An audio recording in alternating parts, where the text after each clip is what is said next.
Bismillahirrahmanirrahim. My dear students of Honors Platform, how you folks are doing? In my today's lecture, I will first tell you about communicative competence or the four dimensions of communicative competence, and later I will tell you the goal of communicative language teaching, and I will also tell you the strengths and weaknesses of communicative language teaching. And my dear students, I hope that you people are in a hale and hearty mood.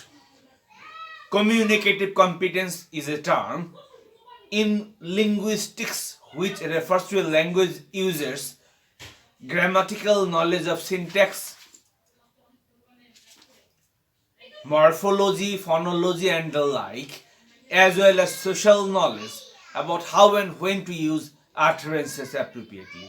The term was coined by Dale Hymes in 1966, reacting against the perceived inadequacy of Noam Chomsky's distinction between competence and performance.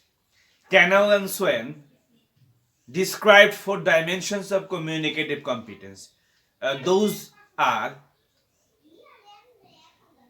the dimensions are grammatical competence, sociolinguistic competence, discourse competence, and strategic competence.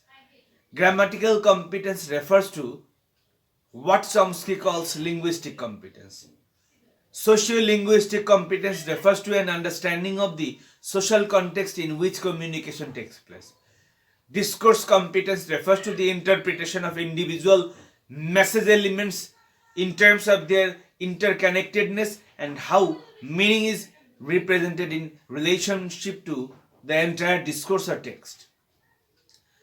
And finally, strategic competence refers to the coping strategies that participants use to initiate, terminate, maintain, repair, and redirect communication. And my dear students, now I will tell you about the goal of communicative language teaching. The goal of communicative language teaching is that learners develop linguistic fluency and not just linguistic accuracy. As is so often the case in traditional language teaching, CLT is concerned with facilitating lifelong language learning and not just giving learners the tool they need to deal with immediate classroom tasks. Cooperative learning plays a big part in this regard, along with drawing out whatever intrinsically expects learner to reach their fullest potential. Learners are encouraged to be spontaneous in their language use when posed with unrehearsed situations. Those situations should mirror real world situations, and the learners should be operating under the guidance but not control of the teacher.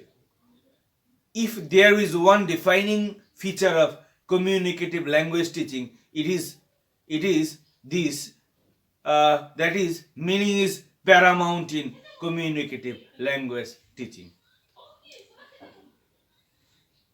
Communicative language teaching is an approach to language teaching that was developed in the 1980s and 1990s, and it highlights the fundamentally communicative properties of language, where classrooms are increasingly characterized by authenticity, real world simulation, and meaningful tasks. CLT attempts to go beyond purely grammatical and discourse elements in communicating and probe the nature of social, cultural, and pragmatic features of language. And now, my dear students, I will tell you the strengths of CLT. There are many advantages in teaching according to communicative approach. CLT is a holistic approach which covers all aspects of learning. It does not focus only on traditional structural syllabus. It takes into consideration communicative dimension of language. CLT provides vitality and motivation within the classroom. CLT is a learner-centered approach. It capitalizes on the interests and needs of the learner. In a world where communication of information and information technology have broken new considerable ground, CLT can play an important role in education. And now let us see the weaknesses of CLT. Notional syllabus was criticized as merely replacing one kind of list, namely a list of grammatical structures, with another list of notions and functions.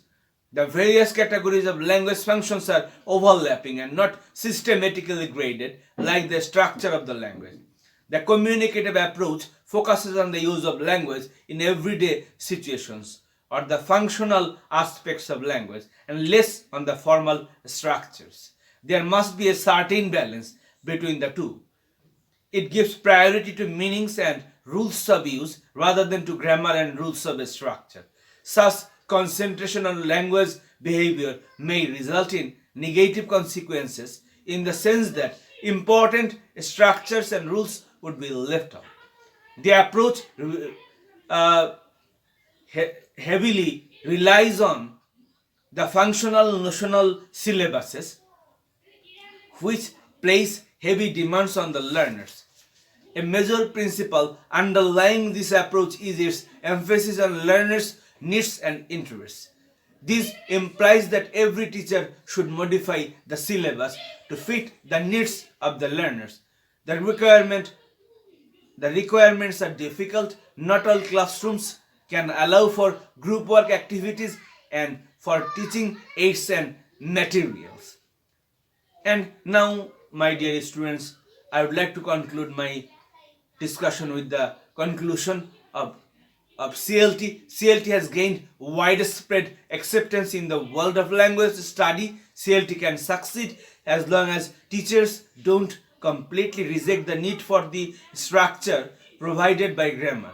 Teachers must strive for moderation and don't neglect the merits of other methods. CLT, in the hands of a balanced, dynamic, and efficient teacher, can bring new life and joy to the classroom. Its vitality makes it an important contributor to language learning approaches. And my dear students, I would like to wrap up my discussion uh, with, with saying that thank you very much for listening my lecture.